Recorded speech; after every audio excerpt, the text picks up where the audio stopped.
There comes a point for many of us when we feel lost, like something essential is missing in our life. And so we begin the journey of the seeker. And we begin to search the world in all four directions for peace, for substance, for love.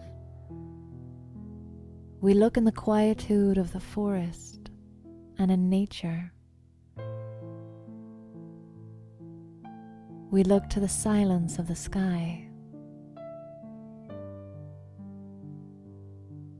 We look to the stillness of the sunrise, and though we catch glimpses of peace, they come and go, and somehow we can't hold on to them. We even look to find comfort through our possessions. We look to find a sense of feeling important and valuable through positions and titles, and through relationships. And the only reason we search so deeply is because at some point we had the beauty we feel we've lost.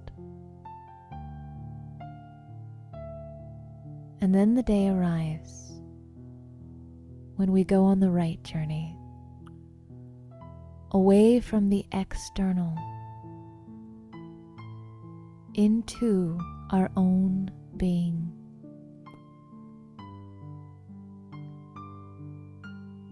There comes a time when the seeker goes within and lets go of all the stories of the world, lets go of all their memories and baggage, and the seeker becomes quiet and finds that the door they had been looking for is within them.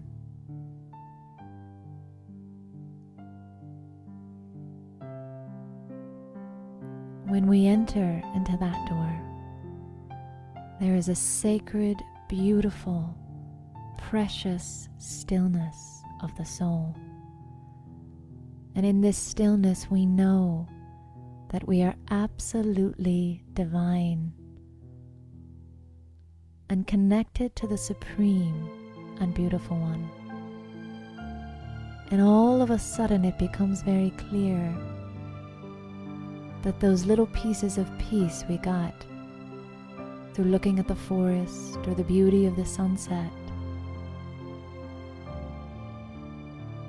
those were only reflections of the beauty of the soul. They were only mirrors that reminded me that that kind of beauty exists within me. And so the seeker's journey comes to an end when we enter the door of our mind and go into the sanctuary of the soul, unleashing our beauty into the world.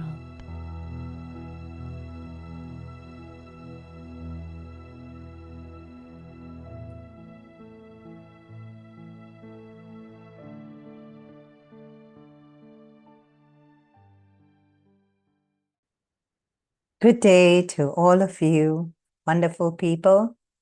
Thank you for being here on this lovely Saturday afternoon. You may be from different places, so it might be a different time zone in different countries.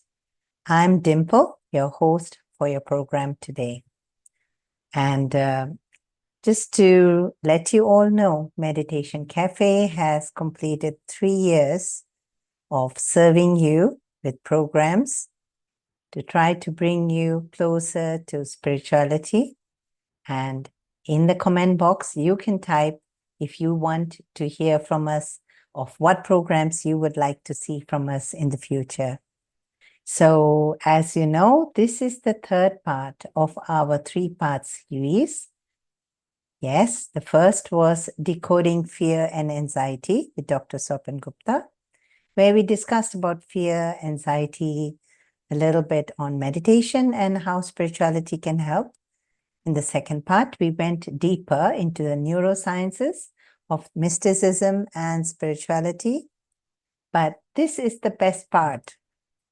I feel this is the best part because you are going to learn to meditate, more about meditation in a deeper sense, easy and scientific way. Today's spirituality and science. You know, at first it was believed they are two opposite things. Spirituality and science are very different, but actually, Dr. Swapan Gupta had shared with us in the past two episodes how they are actually so interconnected and linked. And if we can relate spirituality in a more scientific way, I think a lot of us would accept spirituality in a broader sense. Yes. So I hope this program serves you, helps you. Now, even if you haven't watched our first and second episodes, it's okay because the programs are not fully dependent on each other. Now, all our programs are available on YouTube. So previous links would be put for you in the description box below. And also Meditation Cafe, the website, the YouTube link can also be posted, will also be posted for you. And if you're part of our WhatsApp family group, you can get posts over there as well.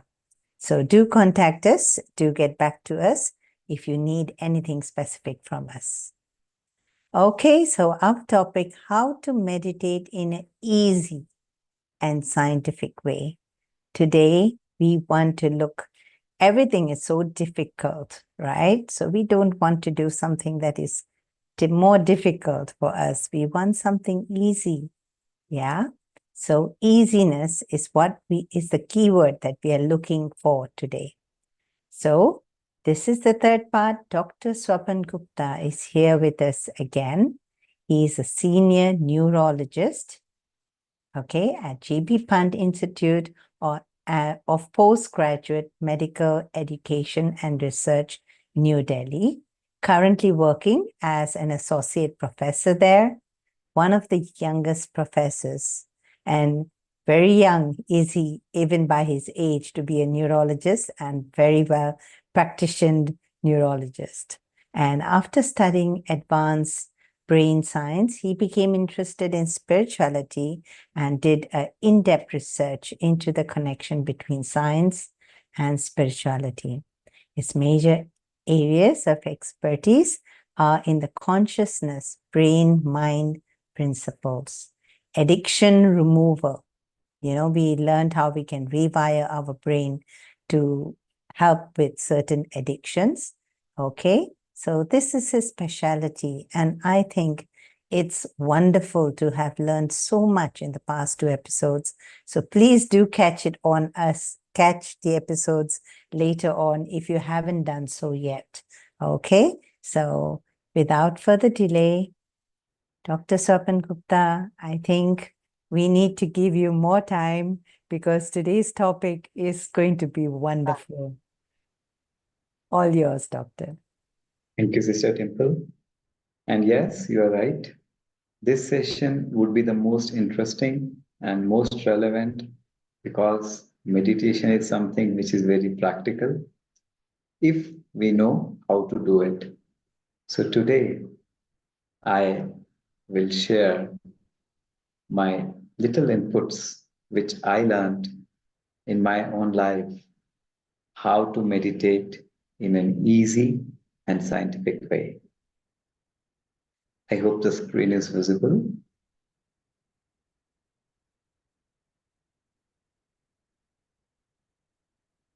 Okay, so let's go ahead.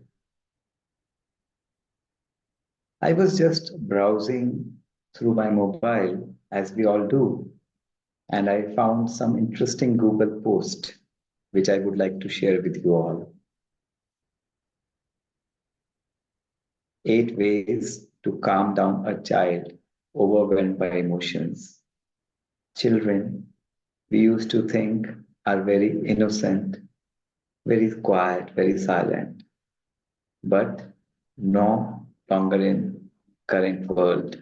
In the modern world, we need to find ways to calm down the child overwhelmed by emotions of grief, anger. Tips to deal with an emotional child. So emotional upheaval have not even spared little innocent, cute children. Leave about the adults. Anxiety attacks. So many posts are there on Google, YouTube, you can see, flooded with various techniques, teaching how to control your mind, how to pacify your mind, how to take over the anxiety attack, panic attacks, grief attacks, stress, isn't it? These are resulting in increasing levels of depression, anxiety among especially the adult and the younger population. In a way, we have become victims of our own polluted mind. Mind is supposed to be ours, but since it has become polluted with these negative emotions, we have become victims of mental illnesses. And these mental illnesses are becoming increasing causes of physical illness, relationship breakdowns, social problems, economic problems, and even country problems, national problems as such. Why? Because mind, mind plays a very, very important role in managing our lives. We think through our mind, we gain focus, we concentrate, we do any activity through our minds only. Mind can be your biggest friend or it can be a biggest enemy depending on whether it's clean or polluted. That's why people all over the country, and not just specific to a single country, all over the world, people are talking about ways to master their minds, as if they have become slaves to their minds.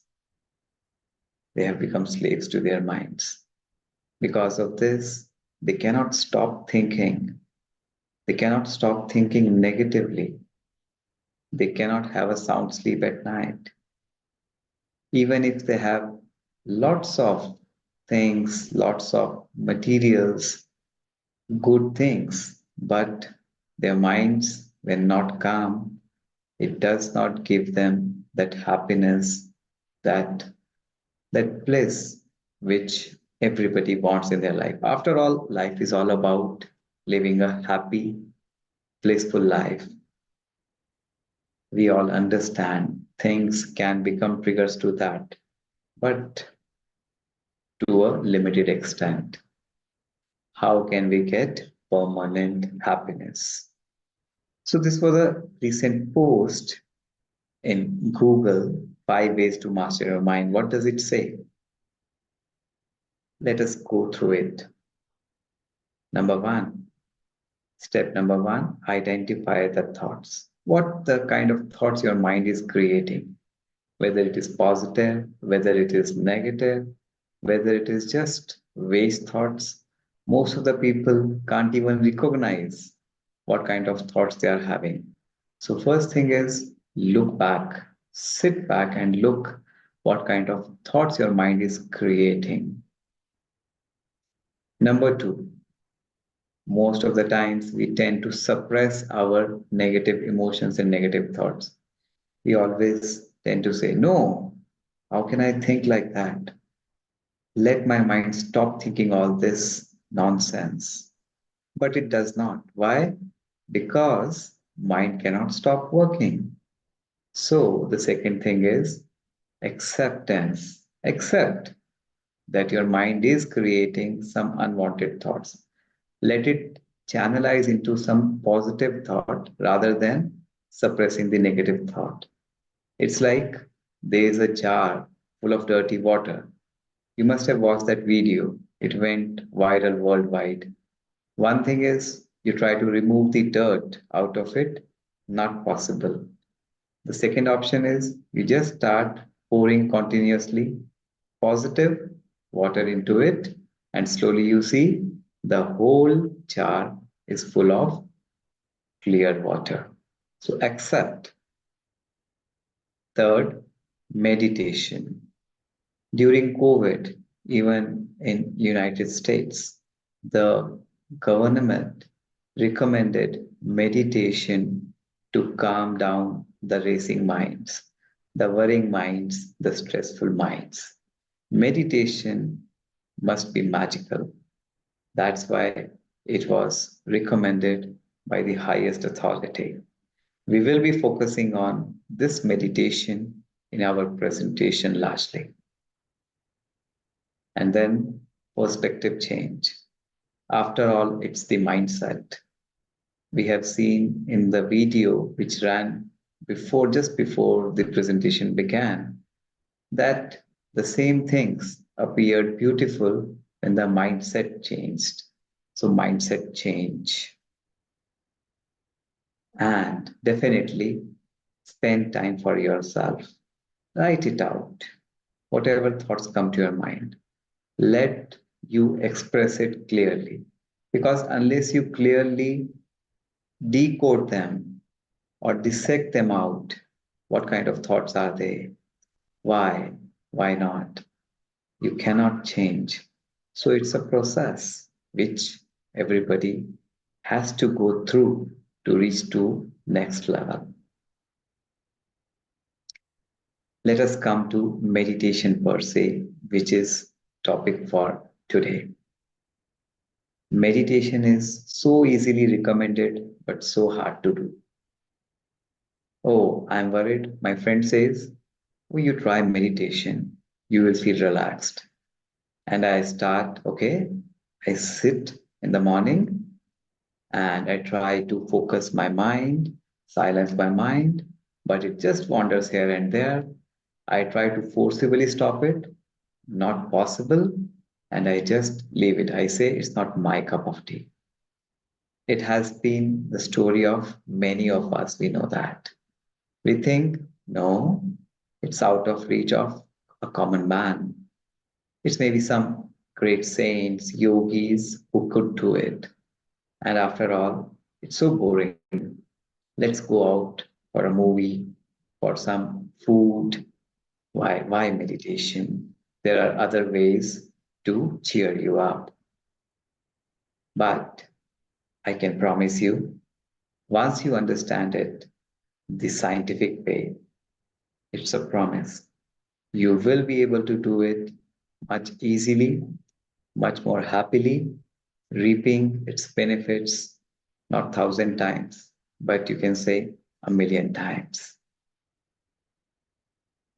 So now I will take you through this journey of brain, how meditation is a very, very complicated but yet very advanced brain phenomena. It's easy science. I have put together difficult brain science into very simple terms, very simple diagrams to make you understand so that it is not just limited to few people, rather everybody could do it. You know what? This is a brain diagram. And what do you see? There are different wires, different colors. Does it remind you something? It reminds you of your own home electricity circuit, isn't it? Yes, the same kind of circuits are there in your brain as well. The same kind of wires, though they are not solid wires like that, they are neurons. And you know what? How many neurons or wires, such wires are there in your brain? 100 billion. Can you believe it? It is 100 billion. And they are made for a purpose. They are made for a purpose. We all know anybody's brain work around 10 to 15%. Yes, a brain does not reach its 100% potential. All the parts are not active simultaneously. So if you want to understand, these round things are the neurons, and they're connected to each other by their tentacles. So you see on the right hand side, this is an electron microscopic picture of neurons. So these are wires or neurons, and they connect to each other through synapses, these connections, right? So you can calculate if there are 100 billion wires, 100 billion neurons, how many connections would be innumerable. And each connection, each circuit like this decodes your habit, your mannerism, or your sanskar. That is your nature. That's why we are all different. Why? Because different circuits are active amongst all of us. Say, for example, this black line, the dark line, is showing that this circuit is active over these green line circuits which are present but inactive. So this circuit probably is for happiness, and this lighter green circuit would be probably for sadness. So person with this circuit on or active would be mostly happy, while a person whose sad circuit is active would be mostly sad in the same kind of situations. You must have gone to a doctor sometime or other in your lifetime, right?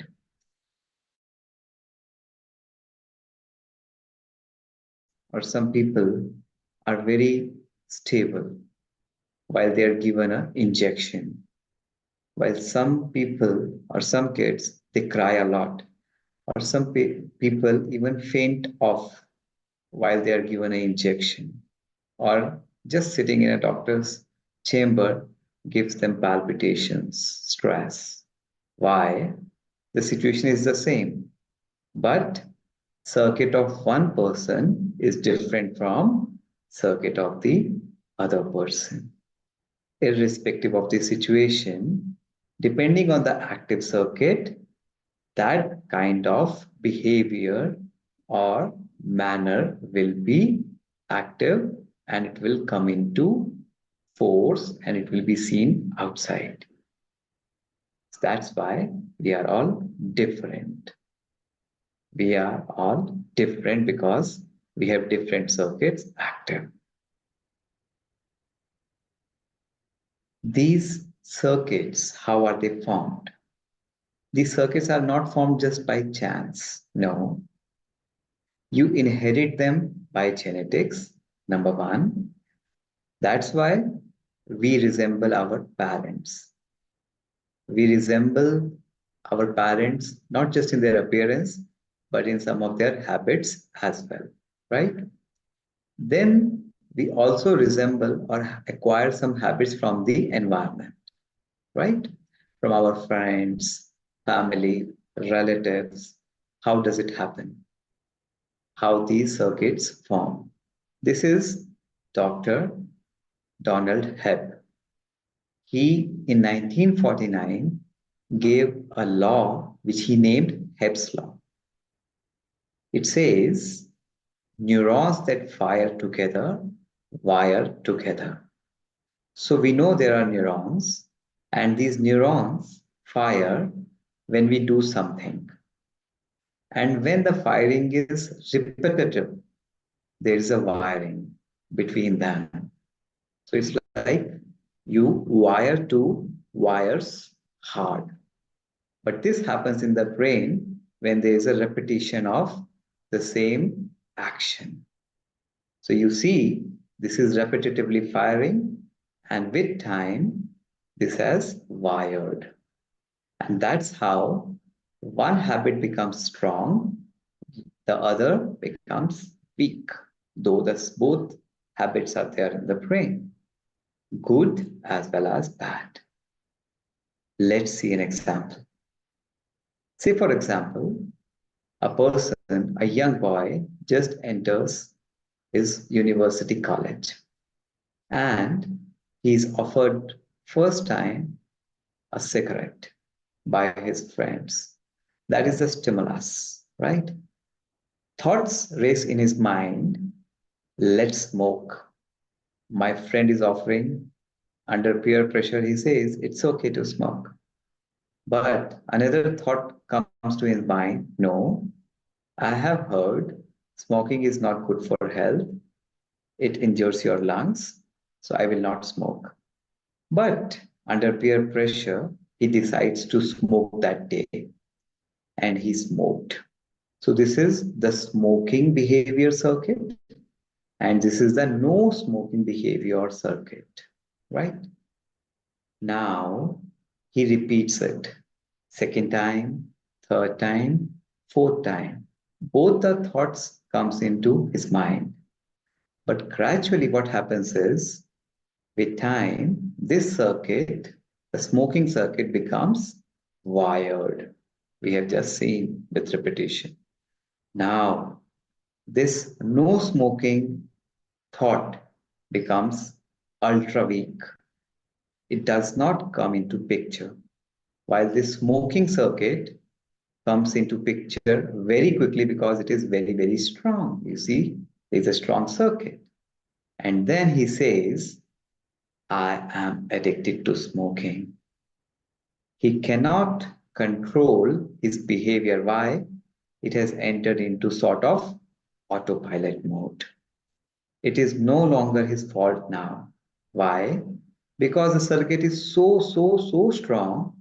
As soon as the stimulus comes, immediately the impulse in the brain passes through this circuit because this circuit is very strong. It takes over and the person is helpless. And we say we are slaves to our negative or any habit, including negative thinking. It's not our fault. It has grown over years. But you know what? There's something more to it. It's not just the act. It's also your thinking, which can form this wiring in the brain. I have shared this experience, this experiment before also. For the newcomers, I will put it again because it's very important. Neuroscientists took a monkey and gave a banana to eat. And he ate the banana. And while eating the banana, because monkey loves to eat banana, they mapped his brain, which parts of his brain got activated. And then what they did is they took two monkeys. One monkey was eating the banana. The other monkey was just observing or watching the other monkey eating the banana. And you know what? They found the same circuit, the same areas in the brain were activated by just visualization, exactly same. And they named it mirror neuron principle. You know, like you see in the mirror, you see your image, which is not real, but it looks exactly the same. For the brain, for the neuron, what you do directly or what you observe, it is the same. That's why you see some bad incident which might have happened years back. If I remind that incident, I can feel that pain even now. I can feel that pain even now. Why? Because even if that is not there in reality, even if I visualize that in my mind, it activates that circuit. It activates that circuit. That is the basis of meditation. Meditation is what? Meditation comes from the Latin word meditare, which means to ponder. We see saints sitting in meditation posture, meditative posture. What are they doing? Are they moving their hands? No. Are they moving their eyes? No. Are they speaking something? No. Are they walking? No. What are they doing? They are just pondering, contemplating, thinking, but thinking positively. If visualization can change the circuit, can activate a circuit, can't, by visualization, we activate the inactivated circuits? Is it possible? For example, if there is a stimulus, it activates a particular kind of circuit. But if it just visualize that stimulus, even that visualization of that circumstance or situation activated the same circuit. We have just seen that. Similarly, if we start visualizing positive things, what will it activate? It will activate positive circuits. So this is the stimulus. This is the stimulus. This circuit is being activated because we have been doing it continuously. But now, if you want to activate this stimulus, if you want to activate this circuit, you start visualizing this circuit. This stimuli visualization alone will start activating this circuit, and you can change your circuit from one to the other. Very easy. And that's what we experimented with this boy. And not just this one boy, in fact, with many boys. But for an example, I'm showing one boy who had a problem, major problem of teenage growth. He could not focus in his studies. He could not concentrate in his class. Why? His mind would be full of bad thinking, obscene thinking. He could not help himself. He went to many practitioners, doctors. He did many physical things, but nothing helped. Why? Because changing mind is not easy. But then one step changed his life forever. Just one step. And that was sitting with himself and just visualizing himself that I am a pure soul, I am a pure being. He would just repeat in his mind. He would say to his mind, I am a pure being. You will say, this is not true. But as you have seen the mirror neuron principle, you can fool your mind. It's like a child. You know, mind is like a child. Like you tell your child, oh, you know, there is a fairy, there is an angel there. And the child believes that. Same, the mind believes what you tell him. Till now, aren't we telling our mind all the time, you are good for nothing? Aren't we telling our mind, you are sad? Aren't we telling our mind, you worry a lot? Aren't we telling our mind, oh, you are in stress? And it takes up that signal, that message, and it becomes more sad, more worried, more fearful. Now, change it. This boy actually was thinking all the time, oh, I am helpless. I can't stop myself from watching bad, obscene videos. I can't stop myself thinking about these things. Actually, during this process, he is bolstering or strengthening the bad circuit. The moment we strengthened his mind power and told him, you just repeat to your mind, oh, I am a pure person, I'm a pure being. I have full control over my mind. My mind is clean, my mind is pure, my mind is powerful. Slowly, after 21 days, he confessed, he shared, he is now a happy man. His thinking has become so much positive. It takes time. 21 days is the minimum time to change any habit. This is power of your mind. I call it brain rewire. Why? Because the same wires are now rewired into better wires. Most of us feel silence in meditation. When we sit in meditation, it's a common experience. We say, oh, I felt peace. I felt silence in my mind, maybe for a few seconds. Why? Why? How? Because if you see it through the lens of science, what with what thought you sat in meditation? You sat in meditation with this thought, okay, I am sitting in meditation to feel peace, right? And this very thought, let me feel peace, is taken up by your mind and it start activating your circuit of silence or peace. And you experience that. What you say, you become to your mind. Till now, most of the times we have been saying negative things to our mind. Stop doing it.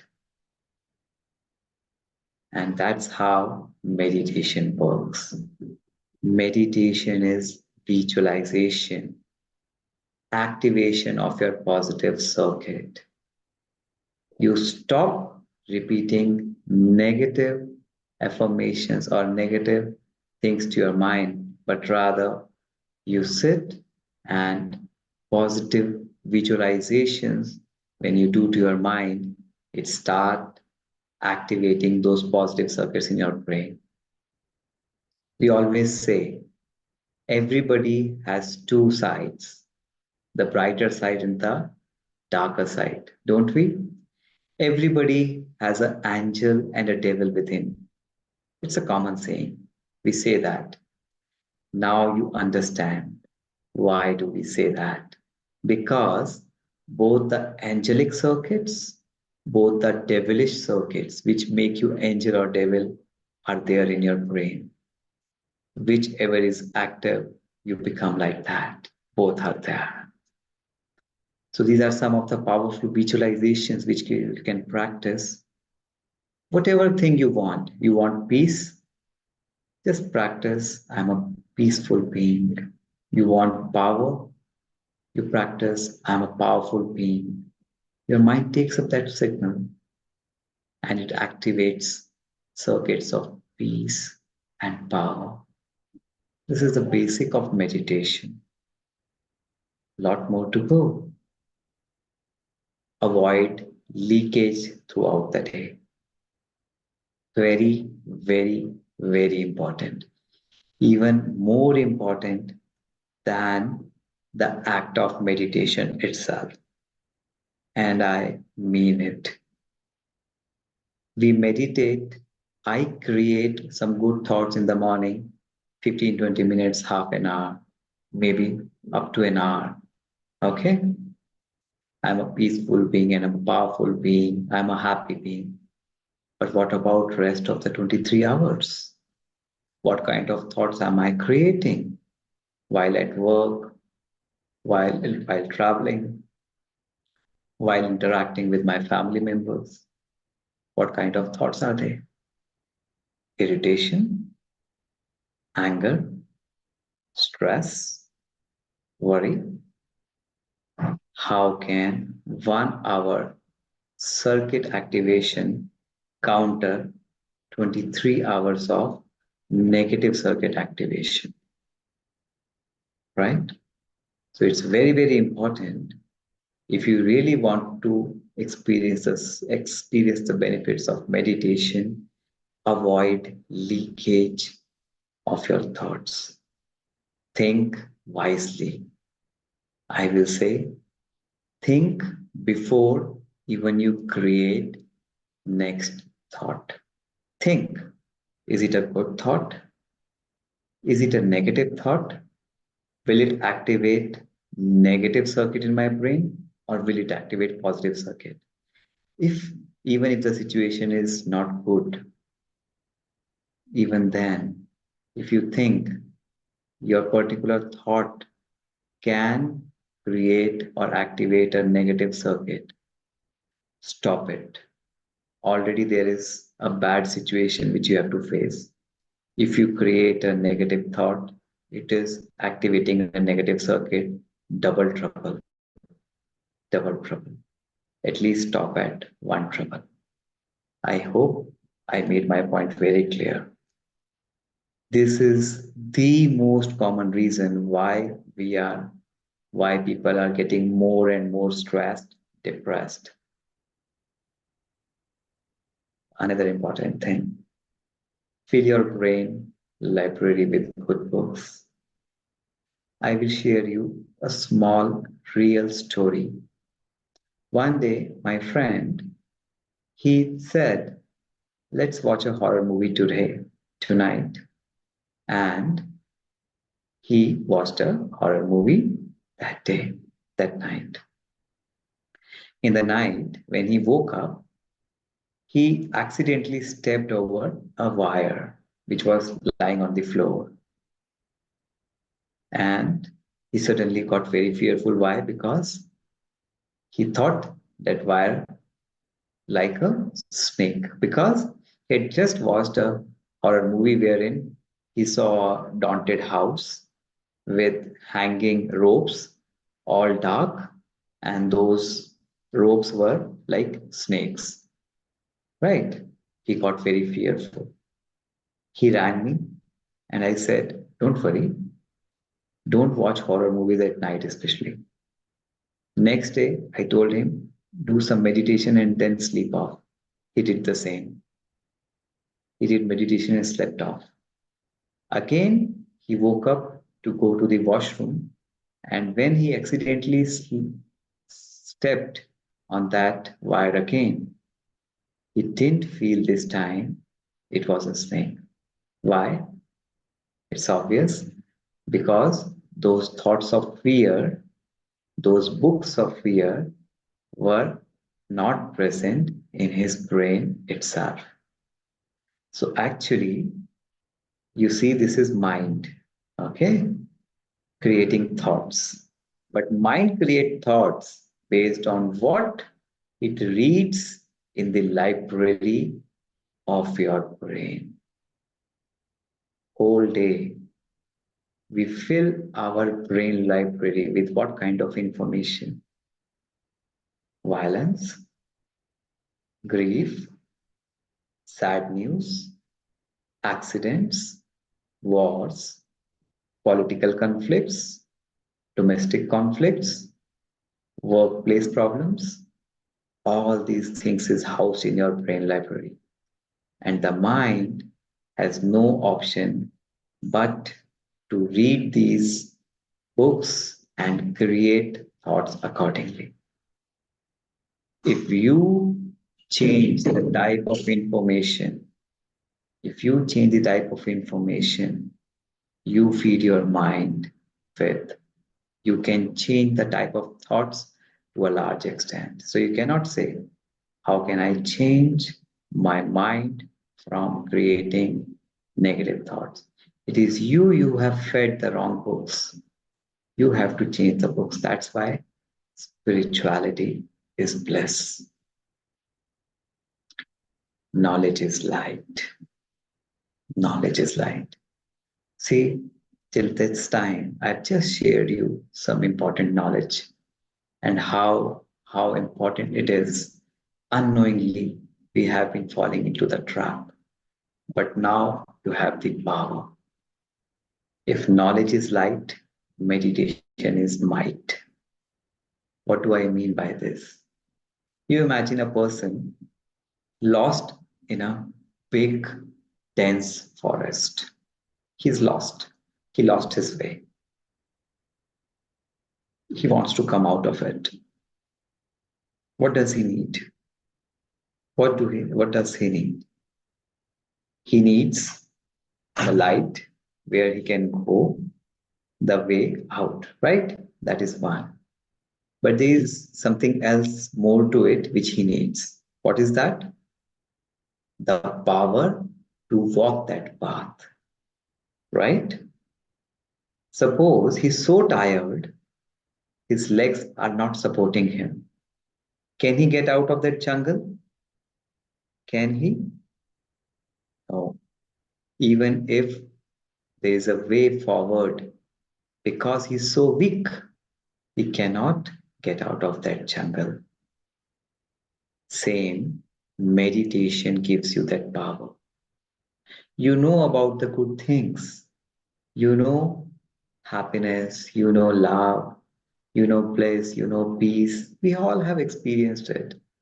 We know this is good for us, but we are not able to apply it because we don't have the power. You know the way, but the might, the power is missing. And that power is given by meditation. I hope I made my point clear till now. But you know what? These were just peanuts.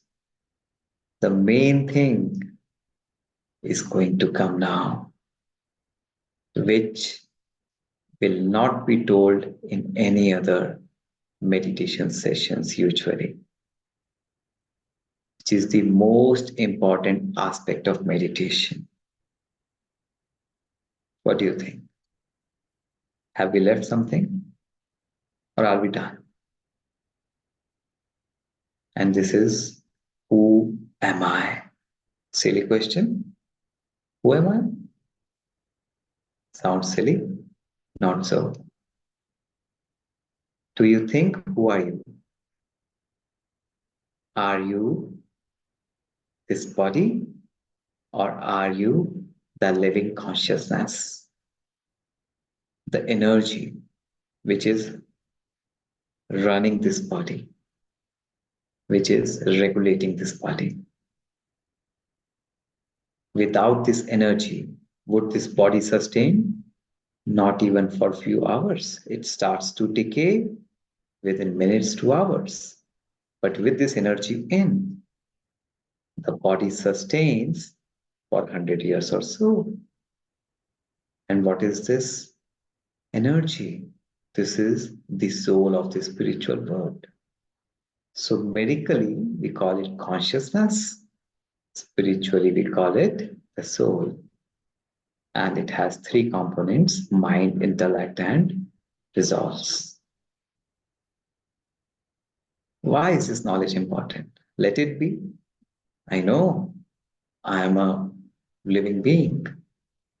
The energy and the matter. How is it important? You said this is the most important thing. Yes. Why? Soul consciousness allows you to choose wisely. Pay attention very carefully. See this young man, well-dressed, nice personality, isn't it? Huh? Now, there is one personality outside. Maybe his facial features, his dress, his way of sitting, how he carry himself. That is one aspect. Another aspect is the inner aspect, which is his mindset, whether it is devilish or angel. Is it possible that a person can be well dressed, looks very good, but devilish inside? Is it possible? Right? Or is it also possible that the person may not look appearance wise very good outside, but he is angelic quality? Right? What is this angelic or devilish quality of? Not of the body, of course, of the soul, of the soul. Unless we shift our consciousness from body to soul. We will not pay attention. We will not pay attention whether we are harboring devilish or angelic qualities. Why? Because our whole attention is focused on the body, and if our attention is always on the body, we will keep every attention, we will be very careful about our body, our way of walking, talking, dressing sense, my face, my hairs, my teeth, my hands, my heart, my liver. If anything happens to it, I get panicky. I immediately come to attention. I become very, very careful because my whole attention is focused on the body. That is the consciousness. Consciousness means your attention on that aspect. But if you think you are soul consciousness, then your attention shifts to soul. You will look at whether my soul is harboring angelic qualities like purity, love, happiness, peace, power, knowledge, bliss, or devilish qualities like lust, anger, greed, jealousy, ego, fascination, whatever. But you will only pay attention to this dichotomized qualities only when you concentrate, you think these are important, right? We all have been wanting love, happiness, and peace, but rarely paying attention on acquiring them. Why? Because our every act is focused on body. Body should be fit. It should be, that's okay. But the focus has to now shift if you want these things to inculcate. Otherwise, you will not give importance to these things. They will be just in books. So you focus your attention on body, you take care of it very well. You focus your attention, you become soul consciousness, you focus on acquiring these qualities. And that's why meditation works only when you are in soul conscious state. And that is what a perfect human being. Human being comes from the word humus plus being. Humus means soil. It's a Greek word which means soil. This is actually matter, soil. We all tend to be perfect humans. That's okay, perfectly fine. You should dress well. You should have a nice haircut. Should have a nice look, appearance. Your hand should be clean. You should wear good clothes. Your shoes should be good, neat, and tidy. But at the same time, focus on the perfect being, the soul. The perfect soul is no way related to the outside perfect humans. No way related. No way. Two different things. Perfect being. Unless you recognize yourself in the soul conscious state as a soul, you will not pay attention to things. That's why soul conscious is so, so very important. Meditation can be done anywhere. Usually we have seen people doing meditation in the morning, early in the morning, but no, you can meditate anytime, even in the middle of the traffic. What you have to do is just when there is a traffic light says stop, physically stop. Inside traffic light says, inner traffic light says, stop the flow of thoughts. The thoughts are racing in your minds, all kinds of thoughts, work related, home related, all kinds of job related thoughts are racing. Second light is observe. See what kind of thoughts are racing in your mind. Are they good? Are they bad? Are they activating the nice circuits or are they activating the ugly circuits? And then identify and then steer, green. Start creating the positive thoughts. And what is meditation? Thinking positive. Meditatory word means contemplate or ponder. So just thinking positively is meditation, and you steer clear. So just in just 2 minutes itself, you changed thoughts from negative to positive. This is meditation. Easy. If you can do it at a traffic signal, you can do it anywhere. What we recommend is after every 1 hour, give 1 minute pause. Stop, observe the kind of thoughts, change to positive ones, and then steer clear and then go ahead. After 1 hour, 1 minute meditation or silencing the mind. One step you have seen, there is something more to it. Next very important aspect of meditation. What could be that? Soul consciousness, we understand. Then we have seen the technique of meditation, very easy. It's visualization of the positive thoughts. Then what could be else more to it? Whom should I meditate upon? We usually say we meditate upon God. Who is God to you? Who is God to you? Depending on your religion, it could be Christ if you are a Christian. It could be Buddha, Lord Buddha if you are a Buddhist. It could be anybody else, depending on your religion. You think these are gods? You think these are gods? If these are gods, my question to you is, Christ, he says, God is light, and pointed the finger up. He says, I'm the Son of God. Buddha, he sat below the tree, the banyan tree, and contemplated. Do you think God would also need to meditate, contemplate on something? And who was he remembering? Even Abraham. All these so-called religious founders, they looked up actually and remembered somebody more powerful than them. And we know God is the most powerful energy, we say. God is one. God cannot be many. And that's why the true form of God is light. What Christ also said, what all the religions in one way or the other believe, God is light. Why light? It's the energy. It has the highest energy, the supreme energy. The purest energy is the mightiest, all-powerful, and incorporeal. Incorporeal means does not have a body like us, like any leader, any religious founder.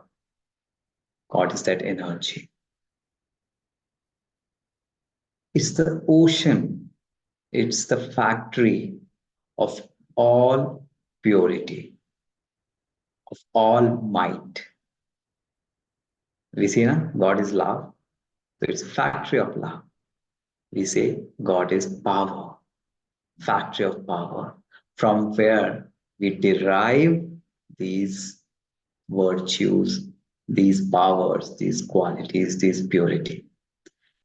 That is what God is, and those on whom we meditate.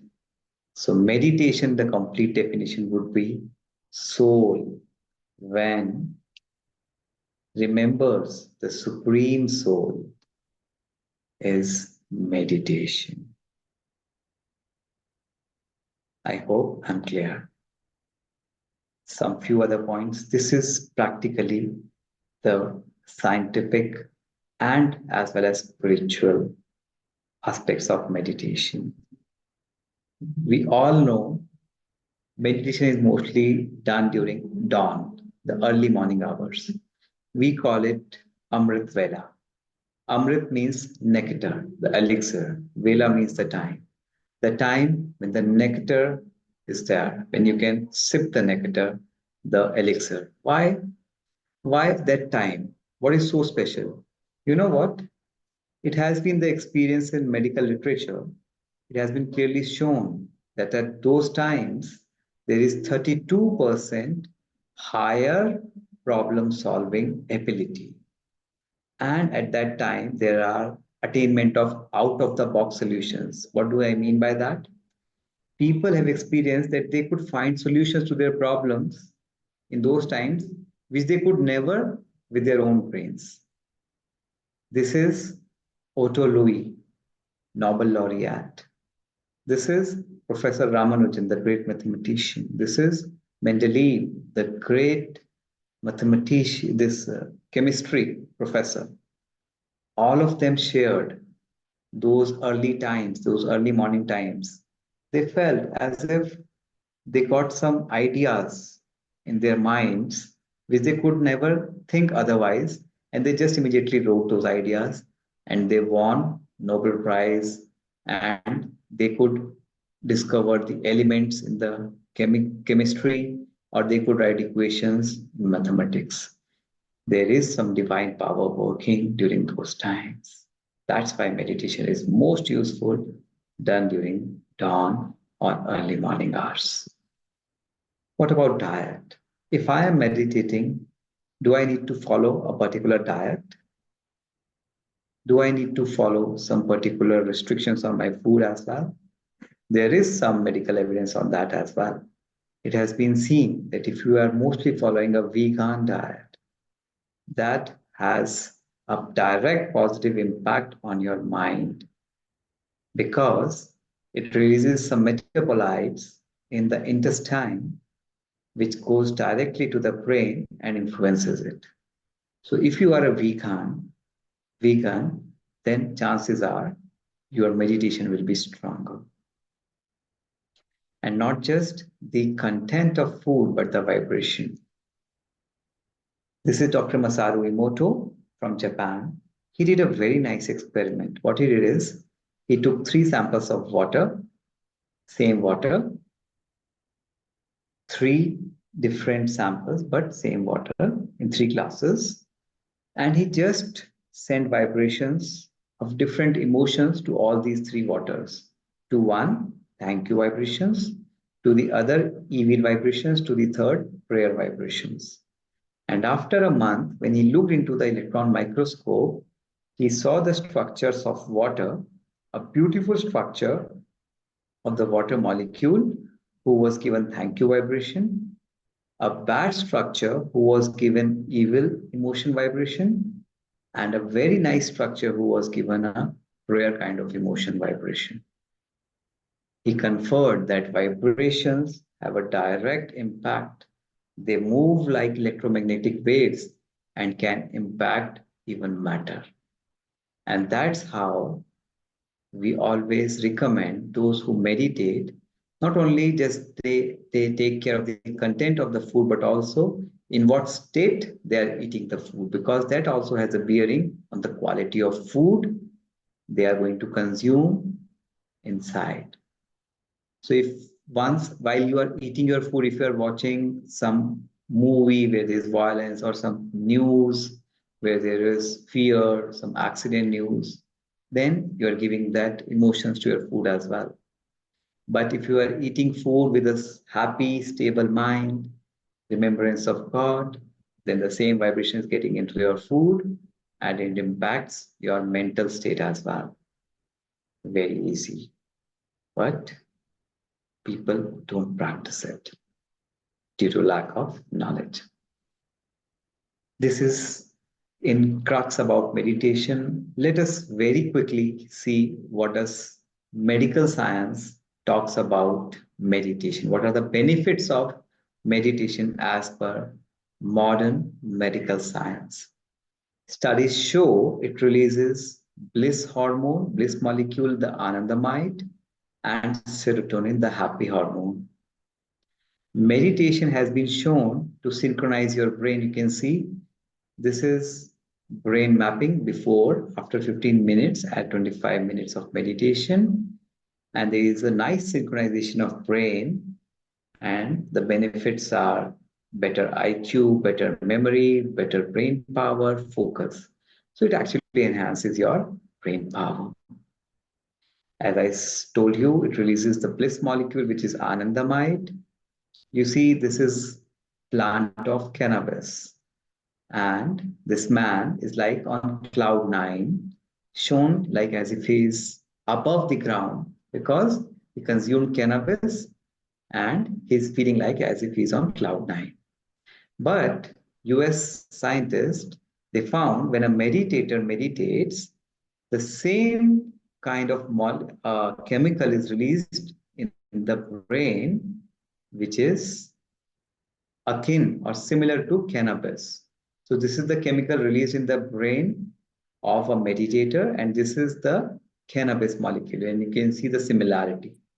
And they act the same on the brain, except the side effects due to cannabis. So you derive the same kind of pleasure as you get with cannabis. But the condition is your meditation should be true. You should know the right way to meditate. And this anandamide, you see, there are more than 4,754 studies on anandamide itself. And why these are studies scientists are conducting? Because anandamide gives you happiness. It removes fear, anxiety, depression. The scientists are trying to create synthetic molecule looking like anandamide, which can help people to boost their memory, improve appetite, improve sleep, get relief from pain, inhibit cancer, brain protection against stroke, and even various kinds of addiction removal. The studies are underway. Why meditate daily? We have seen the enormous benefits of meditation, the technique. Why meditate? Why should I meditate? We have already seen the introductory slides. Children, stress, fear, worry, anxiety, uncontrolled mind, wandering mind, monkey mind. Everybody is talking about controlling the mind. We clean our body because there is germs, there is dirt outside. Similarly, we have to clean our inner body, which is the mind, because there is so much of negative vibrations outside. It is as simple as that. In a nutshell, if I have to say, we call it Raj Yoga meditation. Raj Yoga is a Hindi word. I will translate it for you. Raj means the king. You can see the king here. Yoga means communication. Raj Yoga meditation means you become the king of your own mind, of your own senses, by communication with God, the Supreme Power. So you can make a contact or communication with the Supreme Power. You activate the stronger circuits in your brain and you achieve control over your sense organs, your mind, and you become the king of your mind. This is Raj Yoga meditation. Countries have gained independence from their intruders, invaders, but people have become slaves of their minds. Raj Yoga meditation frees you from the slavery of your mind as well. So Raj Yoga is communication between self and the higher being, which is God. It's not physical exercise, no. It's not pranayams, asanas, no. Rather, it's a very easy mental exercise. You can do it anywhere. It transcends the mind beyond the body. You have to leave your body consciousness. And then you are able to create everlasting peaceful experiences. So till now, we have been doing meditation through this body. That's why it was very, very little effective. The meditation, the real meditation is you have to have this soul consciousness. And I'm coming from a country where meditation is not years old. It is many, many centuries old. And the real treasure is because we always focus on soul consciousness first and then establish contact with a higher being, God. I like this figure a lot. It is self explanatory. Our minds, as of now, are maybe full of rubbish, trash, right? Garbage.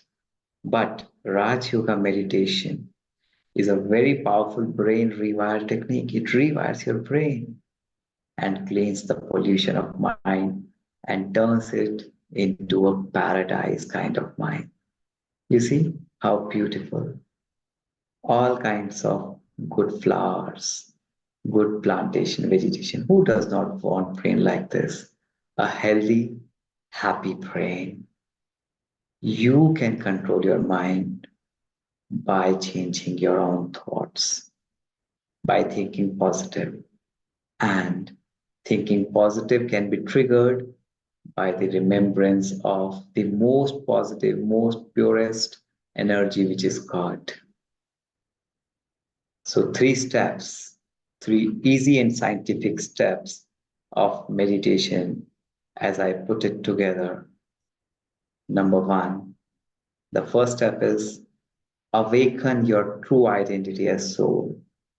This energy, you may just visualize this energy as a light in your forehead because here is the brain, here is the mind.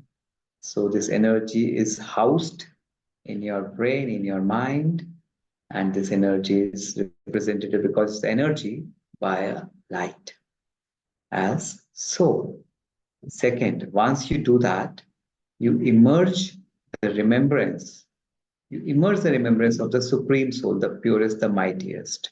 You know, God is all powerful, the purest, the loveliest, the peaceful, the ocean of bliss, everything.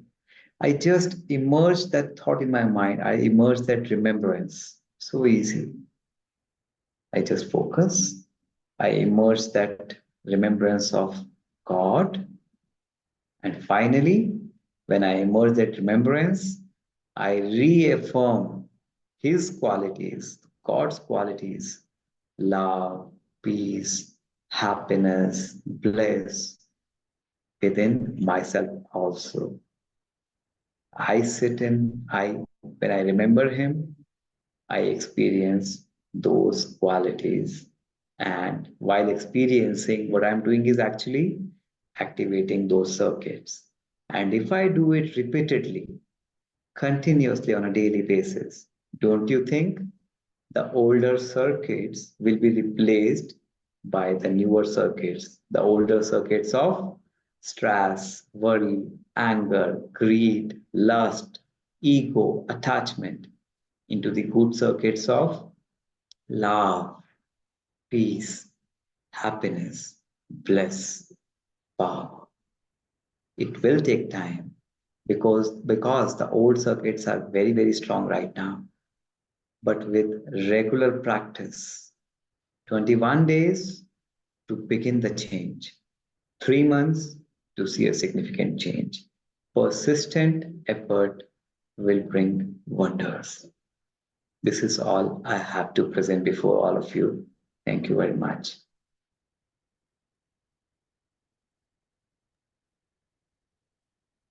Lovely, Doctor. It was a wonderful talk.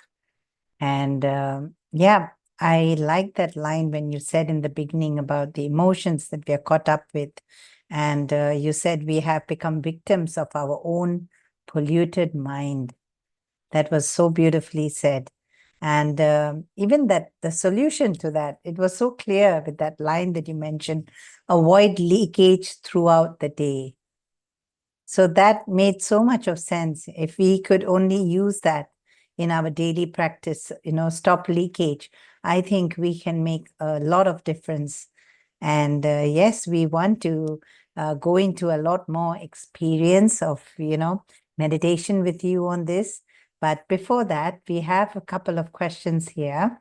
And I would request anyone after listening to the talk, if you have any questions, you can post it in the message box below. You could keep your questions coming in. And right now, what we could do is we could start with a question answer session.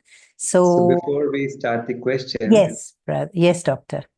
remember, we all inherently are peaceful, loveful, playful, and happy. You see a child, a newborn, an infant, how peaceful he is, how happy he is, how loveful he is. He just attracts your attention, right? Black, white, it does not matter. His innocence attracts you. So it means inherently we all have been like that. But over time, the leakage sucks that innocence, that attraction out of us, that peace, bliss, or happiness. So you are very right. This one thing, if you just stop leaking yourself, you will be saving lots of your energy. And this is what we should we should give most attention to. Thank you. Yeah, lovely. That I think it summarizes and gives a solution to everything. If only we can master our mind to avoid the leakage, I think that would answer all questions. But let's see. We have some very interesting questions here. Why thoughts are called as pollution of mind? Why, when we create thoughts, it's called pollution of the mind? Want Right. to answer that? Yeah. Thoughts, right. Thoughts are by themselves not the pollution of the mind. Mind creates thoughts. We all know mind creates thoughts. So my mind is thinking this, my mind is thinking that. What is pollution? In general, when we go out, when the air, which should be pure, is full of dirt, is full of particulates, which are not good for our health, we call it as pollution. You will not call a flower's fragrance as pollution, will you? No, because it is soothing to you. While something which is harmful to you is a pollution. Same way, negative thoughts are a pollution to you. Why? Because it is harming you. And we know it. We have seen in the first series as well how negative thoughts harms you. We all know it. It ruins our peace, it ruins our sleep, it ruins our mental stability, even relationships, and then social, all kinds of problems. That's why negative thoughts are a pollution. So thoughts by itself can be positive and negative. If it is negative, then it causes pollution. But positive, then it's leading you to the right direction. Am I right by saying that? Yes, yes. So negativity in thoughts is pollution of thoughts. Right. Got it. Very clear, doctor. Okay. So can we say that mind is actually equal to consciousness plus thoughts? This is what the person put here. So consciousness has 3 tiers. It has 3 faculties. One is mind, one is intellect, and the third is impressions. So consciousness, yes, it thinks through mind. So that is the primary thing. You're right. But you know what? Like I showed that boy who, in the first instance, was stuck between whether should I smoke or not smoke. 2 thoughts, but there the intellect comes into play, decides on which thoughts to go with. So intellect is a decision-making machine. It's again a part of consciousness. So mind creates thoughts. Intellect works on which thoughts to go with based on my previous experience, my knowledge. And then something which I do repeatedly, it becomes an impression, a habit, a manner. All these 3 constitute consciousness together. They are a part of consciousness, while mind is one part of consciousness. So consciousness is mind, intellect, and impressions. Right. So there's a question. Does only consciousness exist when we are peaceful by not creating thoughts? Actually, is it possible that we are not creating thoughts? Okay. So, yes, you are right. So, yes, it is possible that consciousness can exist even without the physical body. That is one. And when you are not creating any thoughts, you are inside your pure consciousness. And when we talk about pure consciousness, that is the purest stage one can ever be in. Say, for example, I'm just sitting, okay, and I just focus on this consciousness, thinking it as visualizing it as a point of light. And I just go deep, deep, deep, deep, deep. And at one point of time, the very thought that I am this point of light, this thought goes away. I just gets into that state. So the thought is converted into that state and no other thought.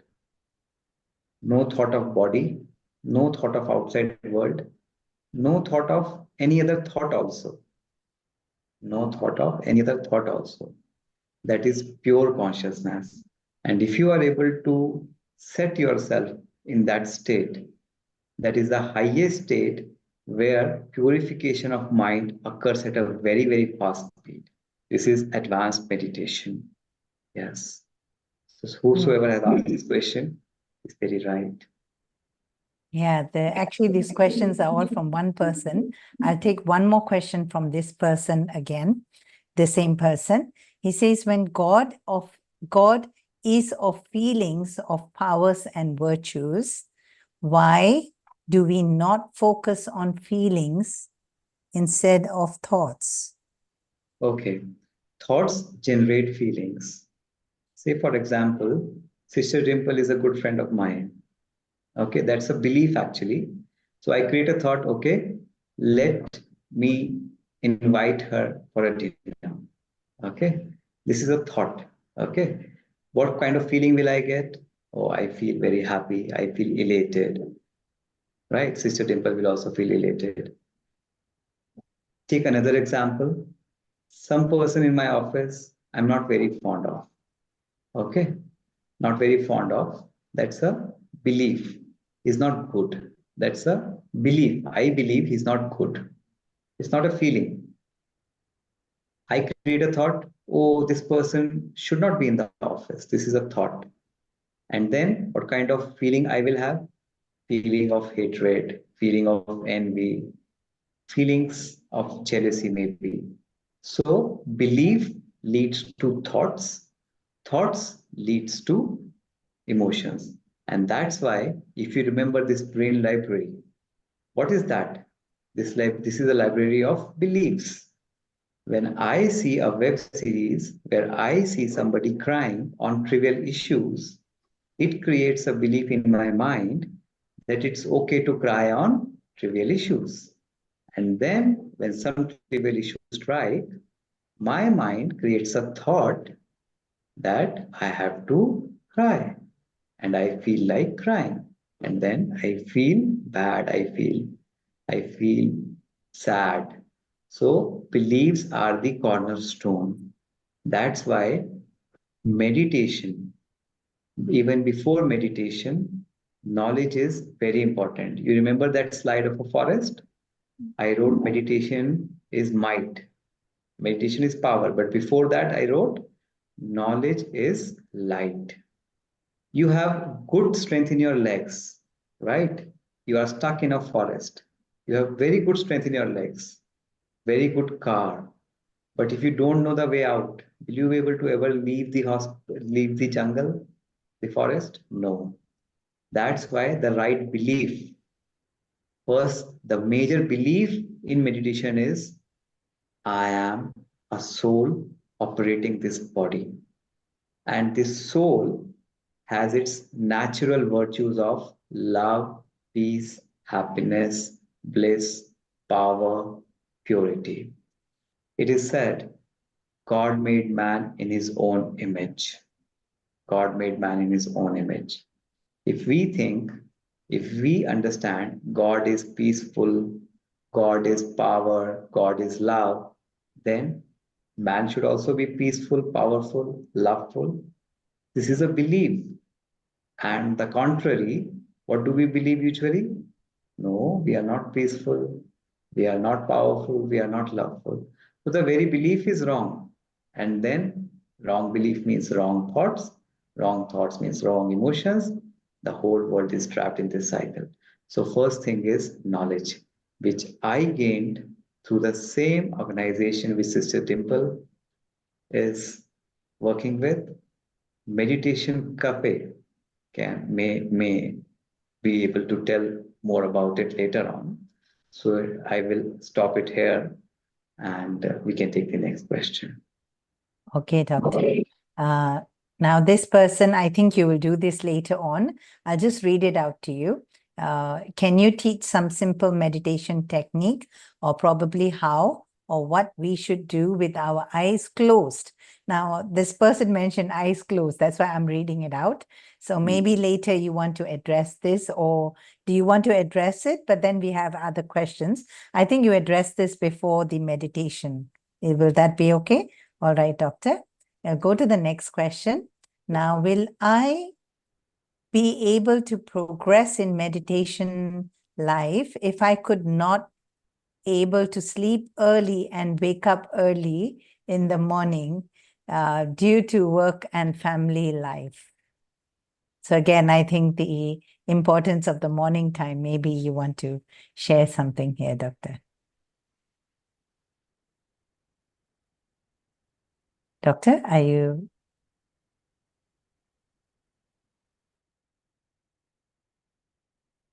Is the screen frozen, Doctor? Did you hear?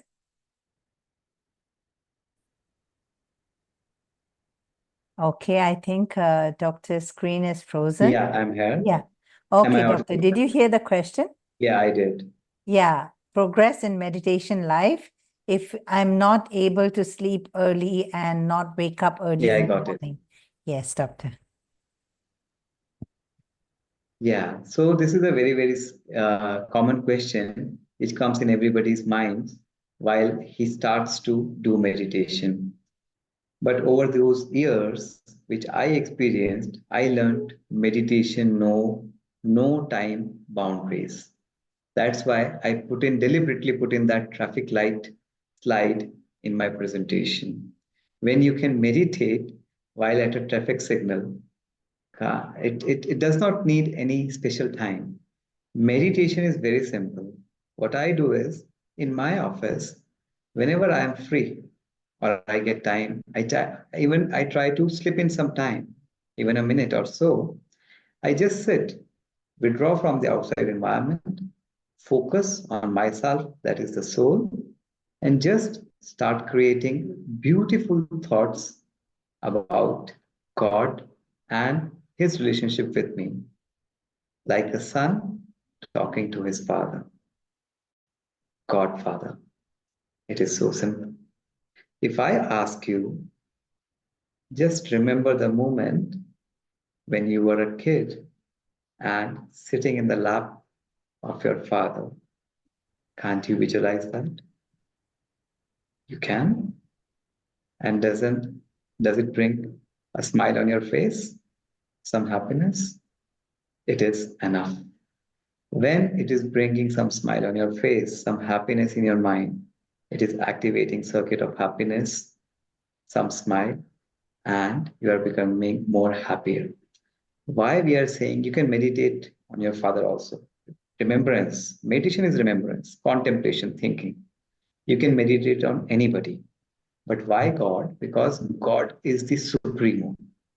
My body father could have still have some loopholes, some shortcomings, because we are all humans. God is perfect. So why don't we meditate on somebody who is the perfect, who is the ocean? And then the chances are the strong activation of circuit. We have been remembering people throughout our lives. Remembering in what way? Positive way or mostly negative way? I don't think I need to answer this question. We all know when we remember people, we remember in what way most of the times, and activating the same kind of circuits. Now it's time to focus and remember the purest energy, that is God. So it can be done anywhere. But yes, early morning has its own significance. That's why I showed you the importance of dawn meditation. Why? Why this divine energy? Because throughout the world, most of the spiritual people are awake at that time, and negative people, materialistic people are sleeping. So there is a vibration of goodness, positivity, divinity around that helps you connecting with God easily. That's why. Yeah, very well said, Doctor. I have experienced this so many times because, like in the morning, when you're meditating, a thought that never could come or doesn't come in the busy day. The busy day is good to keep the thoughts in place, to keep it positive. But sometimes, you just don't have a solution for something. And suddenly there's a spark and something comes in and I say, oh, I didn't try this. Maybe I should try this. Mm. And then I realize that, yes, most of this thing happens in the morning. Yeah, this is the experience Amritwela of so time. many people. Yes. Yes. So, through experience, I think this is what we have been experiencing. And as you said, meditation, it takes time, it's a practice, but as you go into it, and when you create that silence, automatically the voice comes in. And this is just sharing a little bit of my experience, went a little off track. Doctor, there's another question that is related to the same meditation process. It says that this person says that I wake up early every morning to do my morning running. Mhm. Okay. Can I do meditation while running? Mhm. Okay. That's the question. So while running, you can create the least what you can do is avoid leakage, number one. Because mostly while running, I see in the morning people are what if they are talking to each other during their morning strolls in the park or while running. Most of the times, their mind is preoccupied with what? Office work, homeworks, all those busy schedules, all those stress, all those tasks. So actually, it's taxing on your mind. So the least what you can do is, while running, create a beautiful thought. Oh, I'm a peaceful soul. You are running with your feet. Your mind is free. Your mind, which was preoccupied with the thoughts of this world, work, stress, anxiety, now replace it. Replace it with thoughts of peace, thoughts of about God, thoughts, oh, I'm so peaceful. I am made in the image of God. Like God is peaceful, I'm also peaceful. Like God is happy, I'm also happy. And you're right. Why just walking? Why just running? While going in your car, while going to your office, when you have time, when your mind is not preoccupied with your main task, anytime, even while cooking, even while doing some knitting activity, even while washing the utensils, even while mopping the floor, even while dusting, you can have that remembrance about yourself, your positive self, and your Godfather. This is meditation. Meditation is remembering the highest positivity. Thank you, Doctor.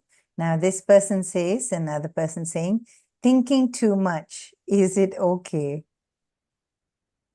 You can think too much, but positive. Positive, yes. You know what? That's, yeah, yes, Doctor. It is seen that if you create negative thoughts, their speed is very high. This is scientific.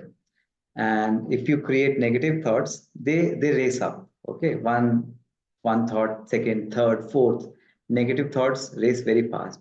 You try to create positive thoughts, you will automatically yourself see that positive thoughts do not raise. They are not many. They are very few because they have inherent quality of stability.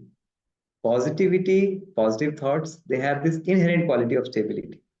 So if you want to create, okay, you want to create overthinking, that's okay, but just make sure they are all positive. You're muted, Sister Dimple. Sorry. Yes, doctor. So that will automatically reduce the thoughts, yeah, doctor? The speed So of that will reduce the too much thought. thinking, as what the person asked. Okay, doctor. There's one more question here. They're all linked. There are actually 3 questions, but I'll read it all out together. This person is asking, when does the soul go into a body, a baby, infant or fetus? The next question is, when does it depart? And is there any medical way to see, feel, or sense the soul in the body? Yeah. So when somebody conceives, okay, the first heartbeating, that is the evidence of first evidence we say of robust life is around 6 to 8 weeks. Okay. Before, yeah, 6 to 8 weeks of conception, when there's fertilization after that. Okay. When we can see heart slight beating. Okay. Before that, we cannot, any cell can divide. Okay. If I put a cell into a jar which has a nutrient media, the cells can divide. Right. So we say that soul has entered, though it is very difficult to prove medically, but roughly you can say around that time. And the second question, when does it leave the body? Medically, we know brain death, when the brain is totally dead. Now there are tools, sophisticated tools like functional MRI, where you can, or blood oxygen level dependent MRIs, we call them as BOLD technique, where we can see even the slightest change in the metabolism. So what does soul does to the body? If we understand that, we can answer this question ourselves. Soul basically gives life or momentum to this body. Otherwise, body is just like any stone or any matter, any table, any chair, any stone. So body is like that. Okay. Any momentum, any little change, dynamicity is given by the soul. So the least dynamic process, till it is present, the soul is there. And when the whole dynamic process is over, there is complete stillness, complete, what do you say? It's complete dead, means no movement, no even the slightest changes, then we see the soul has totally departed. So soul is the counterpart for energy running this body. Yeah, very well said, doctor. And yes, as what you said, there's no medical way to actually prove it, but you will know. And yeah, that's very interesting. Okay, doctor, there's another. We'll take this as the last question, and then we can share your meditation experience. I think we all want to know more about that. So the last question is there any impact if we take a break from meditation for a few weeks? Okay, do we have to start from 0 or stage 1 again? Does the Supreme Power forgive us? Okay, so Supreme Power never punishes us. He's like a father. Father never punishes the son, he always guides. It's our own mistakes which lands us into trouble. Say, for example, now you have understood. Make it very clear you are making or breaking your circuits. By meditation, you are making your good circuits. When you are not meditating, you are not making your good circuits. You are risking yourself to the bad circuits from the outside negativity. It is very simple. If outside world is so good, okay, there is no problem, no stress, all people are very good, very nice, very loveful, very pure, very loving, very peaceful, I will say no need of meditation. You don't need it because they're already giving you love, peace, happiness. They're activating your circuits.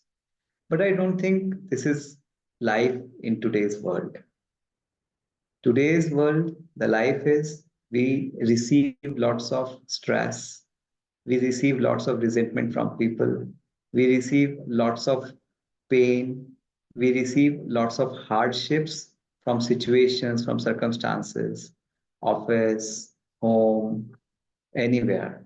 So these are all negative things, negative triggers, which are what are they doing? They are triggering negative circuits in our brain. What are negative circuits?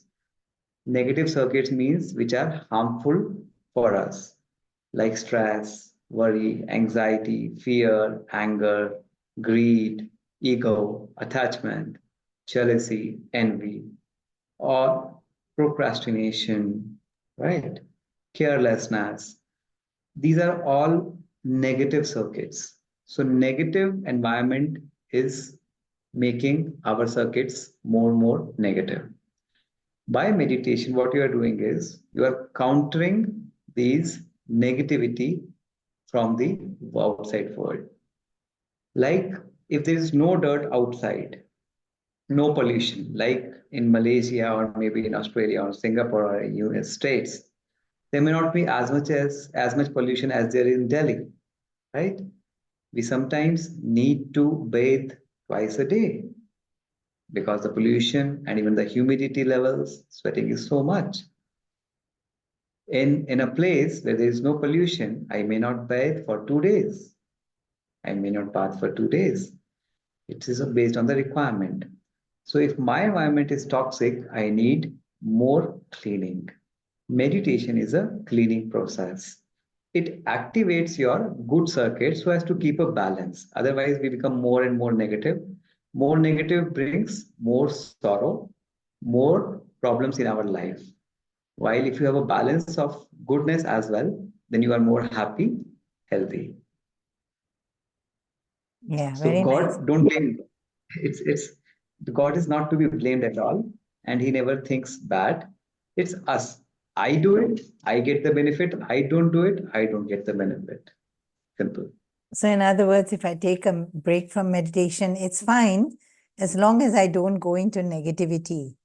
So actually, meditation really helps to keep you on the positive track, which in the current Yes. world, there's so much of negativity around.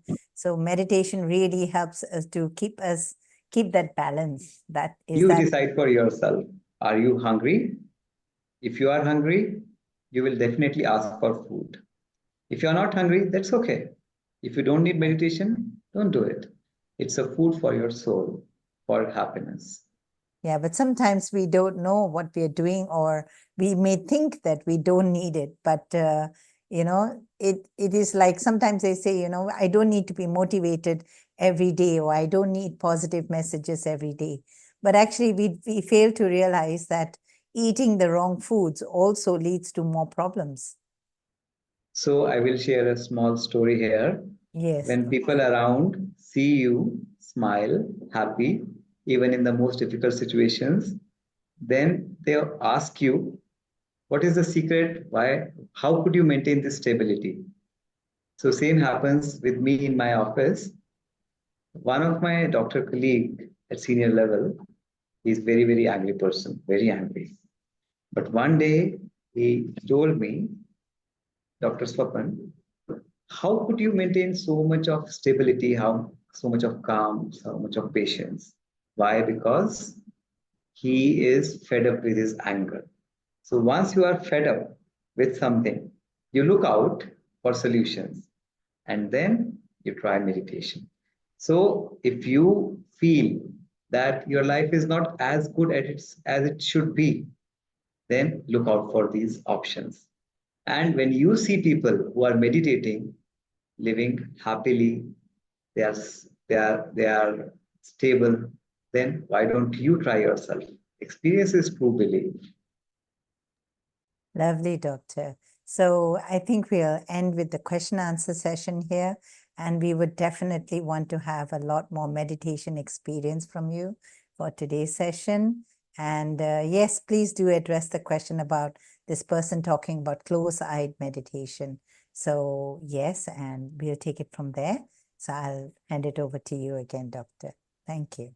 Yeah, so before we start the actual meditation demonstration, let me just share a few more points. Number one, see, we have been doing this meditation for years now.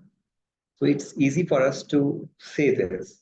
But believe me, when even we started, and I'm sure Sister Dimple will agree with me, we were also in the same position, the same shoe. We also didn't understand. It was very difficult for us even to think us as a soul, even to detach ourselves from the outside world. The moment we used to sit, we just used to feel, oh, all the thoughts which would not come otherwise racing our minds, isn't it? So this is natural, this is common because we have not done it. But as you know, practice makes a man perfect. Practice makes a man perfect. Practice can turn anything into a stone, into a gold. So practice has that power. So practice, practice, and practice. The more you practice, you will do it easily. Secondly, what mistakes we did is uh, we should always learn from others' mistakes. So knowledge without knowledge, if you are doing meditation, then you are risking your time, your energy, and it might just make you feel okay, it does not work. So knowledge. What knowledge? I have shared you the 3 easy steps: soul consciousness, the energy, and then supreme consciousness, which is the purest, the mightiest energy, and then remembrance. Okay, but one session is not enough. You have to listen to this knowledge daily, otherwise it will wipe off very fast. So second thing which I will recommend is be consistent in listening to this knowledge. Knowledge, when you listen to it daily, it is getting into your head more and more. And third, most important thing, be loyal to yourself. Be loyal to yourself. I'm not doing it for somebody else. I'm doing it for myself. And when I understand the need to do it for own myself, I can find 100 ways to learn it, to practice it. I find time to do it. People who complain they don't find time to do it. People who complain they can't sit. Actually, they have not really invested their time into finding out why they want to do it. Because everybody else is doing it? No. They want it. It's their need. And where there is a will, there is a way. So taking into all these things, we go ahead with the technique of meditation. So even if you are not able to follow it fully, it's okay. Just listen to it, understand it, and then practice it in your own free time. Go to those meditation centers which are there. They will further help you in practicing it. Okay. And that's how we all learned it. Regarding closing the eyes, when I have to remember somebody, I don't necessarily need to close eyes. We all have been daydreaming, isn't it? We have been daydreaming about our loved ones. We have been daydreaming about our best shot. We have been daydreaming about our best job, our dreams. We are sitting and we are just lost. And our friend says, where are you lost? We say, I was just lost in my dreams. I was thinking this. Same meditation is this. The only difference is in meditation, you are not daydreaming about the world, the problems. You are dreaming or visualizing something more than this. It's like daydreaming. It's not daydreaming exactly. So what you do is you detach yourself from this corporeal body. Very important. You feel, you visualize yourself as this energy, point of light, and then you start remembering. First, create a visualization about God. God as another point of light. Okay. And then not just point of light, as an ocean of bliss, as an ocean of peace, as an ocean of knowledge. And see, remember, very important, you are his image. God made man in his own image. You are his image in original. The environment influences has veiled, has covered your originality. Originally, you are pure, powerful, and blissful. I am not joking. I am not lying. This is the truth. You see, any religion, any scripture, everybody says every soul is pure originally. We acquire this pollution. That's what I call it, pollution. This pollution over our soul as well. Like we acquire pollution over this body, we acquire this pollution over our soul. Originally, you are pure. You have to just unfold that purity, that bliss, that power, and just remove that dirt. And this is quite easy by remembrance. So, if you want to learn meditation, in one line, remember God thinking yourself as a soul. I will repeat it. Remember God thinking yourself as a soul. Very simple. That's it. Soul is pure originally. I'm just getting those qualities back again. They are there. I'm just activating them. So let's start.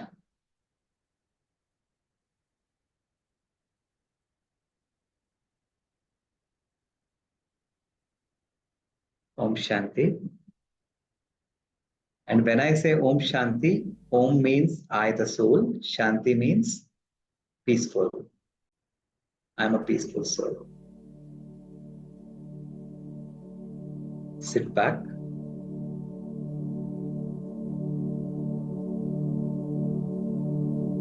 And just relax.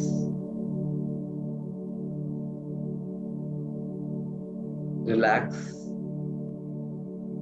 your entire body.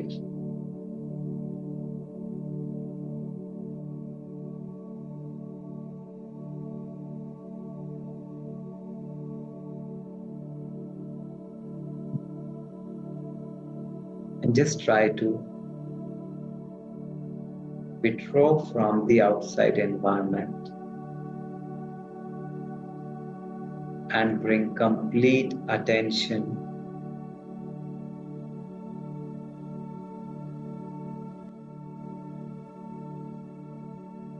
in the middle of your forehead.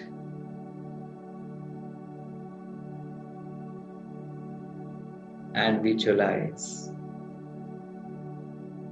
a shining star there.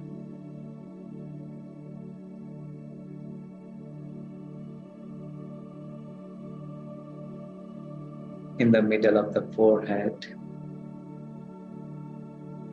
a shining star.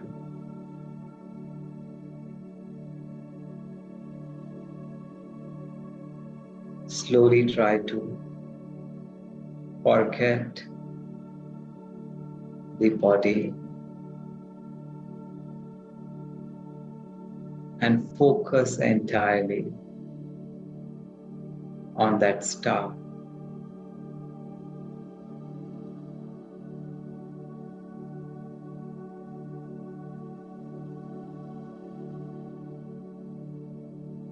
This is you,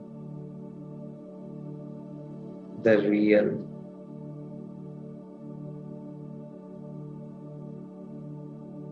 Playing the role,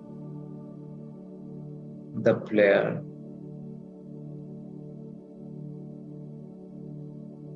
This is I, the soul.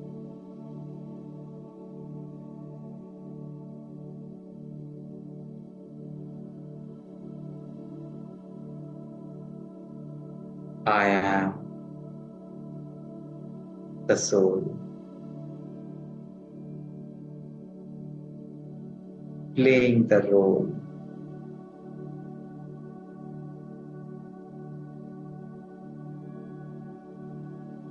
Originally, very pure, blessed,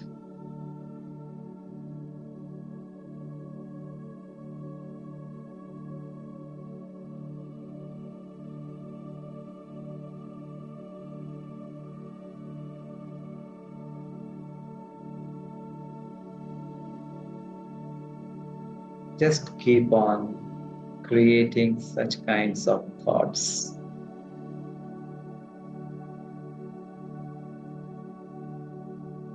What kind of star I am? What kind of soul I am?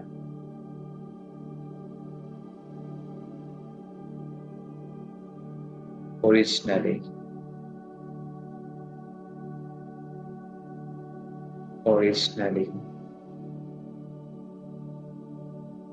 when I took on this body.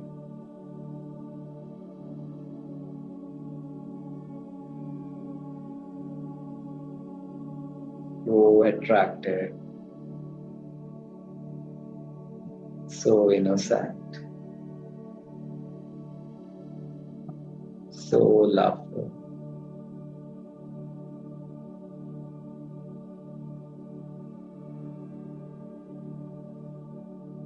Go into that memory. What kind of star was I?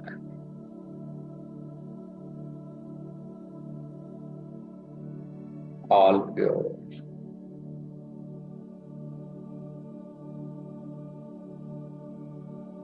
Happy.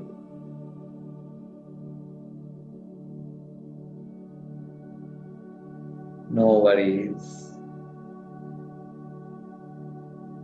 No negativity. All positive. This is my originality.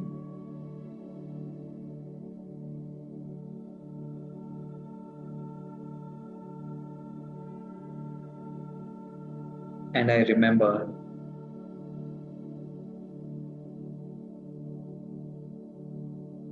my soul father, who is another bright star I call God. Limitless energy, limitless purity, limitless love. Being his son, I am also love.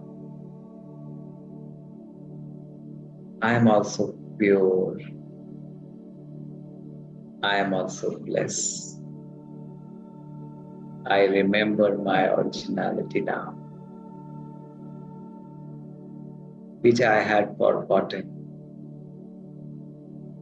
I had forgotten because I got so much involved in the outside world that I forgot my inside,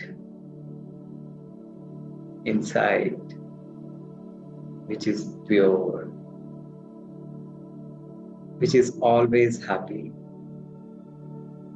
which is always blessed.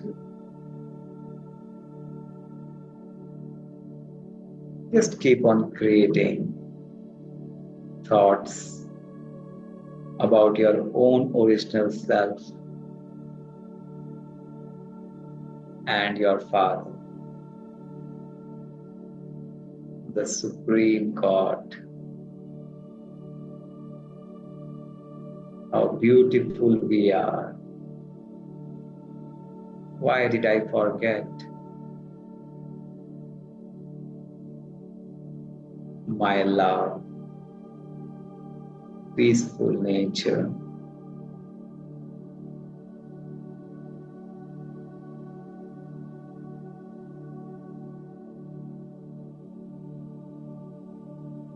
I got so much busy outside that I forgot. Now I remember. Who am I?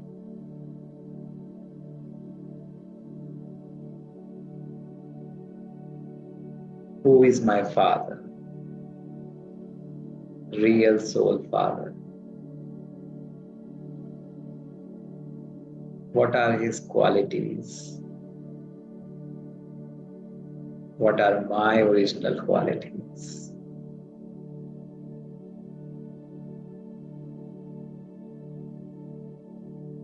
I emerge those qualities. I am a loveful being. I am a peaceful being. I am happy. I am blessed.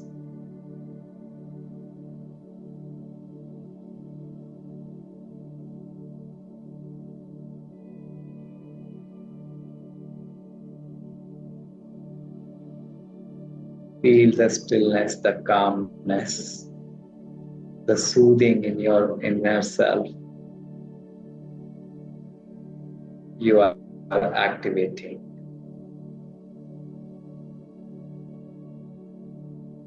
Feel that silencing of your mind. How mind is calm now, relaxed, all good, all beautiful. I am beautiful. I am good. I am the blessed. Om Shanti.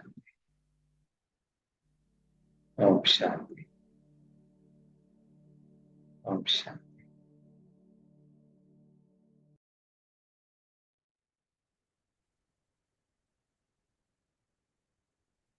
Thank you, Doctor. This was such a beautiful experience. And it is really a wonder that when we eat food every day, why we are not able to make time to meditate every day. And there's so much of benefit, so much of, you can really feel your thoughts calming down, and with all the chaos that goes around, you can still feel peaceful. And it's only Sister, possible. Yes. Yes. I, while you say the benefits and everything, I have a very basic question. Very basic question. Should we live in our real identity or in a fabricated identity? Leave about the benefits. Leave about everything. I should be what I am. If I'm living wearing a mask, I'm not my natural self. So benefits are just the byproducts. Over these years, as we grow in spirituality, there is extension, and then again it boils down to very minimal thing, very basic core. Who am I? The moment we understand I was living with a false mask of this body, that I was thinking I'm this body. the more and more I realize I am the soul, father of that purest, the mightiest supreme soul, automatically I don't have to then remember deliberately. It's so natural. It's so natural. And then meditation is not something we have to do. It's a natural state. And this is the objective or the target. Okay. So this understanding, don't do meditation because it gives you happiness. Okay. That's a byproduct. Meditation simply means you are going back to your real self. You know who you are. So I urge all the participants here, take this knowledge, listen to it daily. Who are you? Who is God? How is it related to you? What are its qualities? What are your original qualities? If you listen to them daily, I never had a problem doing meditation because over time, when I listen to this knowledge, when I was situated in my own real identity, I don't have to fabricate because originally I am that energy, that pure energy. It comes automatically. So meditation, we have made this term, means I will say like some process, some technique or some, it's a technique, yes, but let it flow naturally. Don't let it not be effortful, let it flow. And that's why we call it easy Raj Yoga meditation. It's easy and it's natural. Okay, thank you. Lovely, Doctor. And Doctor, would love to thank you so much for such wonderful, you had wonderful 3 sessions with you, decoding about fear, anxiety, how to address that, and a beautiful difference of the neurosciences of mysticism, spirituality, and yes, meditation is natural. And yes, so we should, I will not say the word should, but it is something that we can do every day. And with that, with all the participants, we have such wonderful participants today. So before we close, I think we should all open up our cameras, look at each other, have a feel, because meditation, as you said, is remembrance. So all the lovely faces are coming up. So you Sister, can would speak, you like Doctor? to also tell them the way forward? How can they, means they must be wondering what else, how can they take it forward? So maybe a line or two about it. Sure. So, it's something that, as what Doctor mentioned, something that we can do, we should do every day to benefit us. So definitely, how you got invitation to this program here, do contact us back. Okay, get back to us of how you want to get this into your daily practice and make it natural. Make it a daily practice, 5 minutes, 10 minutes. I think time, as Doctor said, time is not a problem. Of course, the best time is in the morning during Amritwela. But if you're working, if you're busy, while driving, while working, while taking a break, you can always get into the practice. Yes. Doctor, would you want to share some last words of what they could benefit or they could do that you could, help us? Yeah. So a small story and the message will be clear. One day, a man went to a saint asking who he really is. So he said, okay, I will tell you the answer, but after 1 month. In this 1 month, what you have to do is you have to go home and think yourself as a buffalo. He said, okay. He came back home and he treated himself as a buffalo. He started eating, he started behaving like a buffalo. He would not bath because buffaloes don't believe in bathing. He stopped going to work. He stopped everything. Okay. After a month, he didn't turn back. It was 10 days post. So the saint went back uh, to his home looking for that man. They asked the neighbors, They said they didn't see the man for quite some time. And then they banged on the door, but nobody opened the door. And then the door was forcibly broken and opened. And what they saw, the man was sitting in the posture of a buffalo just inside. And they asked, why didn't you come out when we called you? He said, Swamiji, how could I come out? I'm a buffalo, no? This door is so small for me, right? The person's family had deserted him because he had stopped working. He had stopped doing everything which a man is supposed to do. He was doing everything what a buffalo is supposed to do. This man was not wrong in his own sense. Was not wrong at all. Was he wrong? No. He was acting what he was told. You act like a buffalo. So he acted like a buffalo, sincerely, dedicatedly, everything he did. But then why was he deserted by his family? Why he had so much of troubles in his life? Why nobody talked to him? Because the answer is he did not perform duties which he is supposed to do. A man is supposed to behave like a man, not as a buffalo. Similarly, when we forget, we are originally the soul, the pure souls, and we behave differently, we act differently, the problem starts coming. So when you go back to your core, to your real original self, everything sets in automatically. This man, when came back to his own consciousness of being a man, everything falls into place nicely. Similarly, when we fall into place of who we really are, we understand, we really again go back to our core, our true self, then everything falls into place automatically. Then there is no extra effort.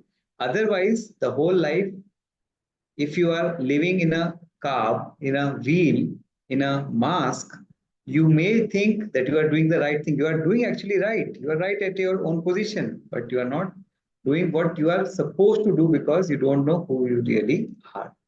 So I thank you, all the participants. It was lovely working with this team, and greetings from India. You are invited to India as well, the place of, I will say, spirituality, the home of spirituality, you know. And there is a place in India, in Rajasthan. It is known as Mount Abu, and where this spiritual and godly knowledge headquarters is there. And we have centers, meditation centers all over the world, including Malaysia, Australia, and other places as well. So you can contact the team, you can browse the net and go to the core. Thank you very much. Om Shanti. Thank you, Doctor. Thank you so much. Had a lovely session. And please, if you love the programs that we've been offering you all this while, stay tuned because there's a lot more to come. This is our completion of third year anniversary, and we have a lot more to go as long as you want to hear from us. Om Shanti. Thank you. Bye-bye.